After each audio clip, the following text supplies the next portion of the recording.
सिंहगडावरील पर्यटकांना मारहाणीच्या घटनेवरून लेखिका पत्रकार मुक्ता चैतन्य यांनी संस्कृती रक्षकांच्या भूमिकेवर जोरदार टीका केली आहे। सिंहगडावर बरमुडा घातला म्हणून तरुणीसह कुटुंबाला मारहाण, मग नागपंचमी उत्सवातला अश्लील डान्स कसा चालतो असा प्रश्न त्यांनी उपस्थित केलाय। सिंहगड आणि शिराळ्यातल्या घटनांचा संदर्भ देत विकृत संस्कृती रक्षकांपासून धर्माला धोका असल्याचं त्यांनी म्हटलेलं आहे। थिल्लर प्रकार तातडीने बंद करायची गरज असल्याचं त्या म्हणाल्या।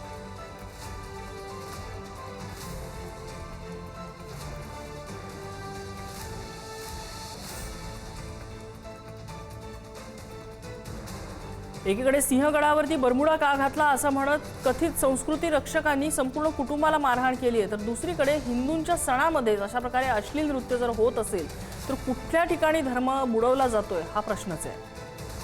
आपल्या सण आणि उत्सवांना घेऊन जो काही विभत्स प्रकार रस्त्यांवरती बघायला मिळाला तो अतिशय काळजी करावा असा आहे। मग त्याच्यामध्ये महिलांना वेगवेगळ्या पद्धतीने नाचण्यासाठी बोलवणं आणि त्याच्यातली अश्लीलता किंवा विभत्सता इथपासून ते मुलांचे सुद्धा काही जे व्हिडिओज आलेले आहेत ते अतिशय गंभीर आणि अतिशय काळजी करावे असे आहेत।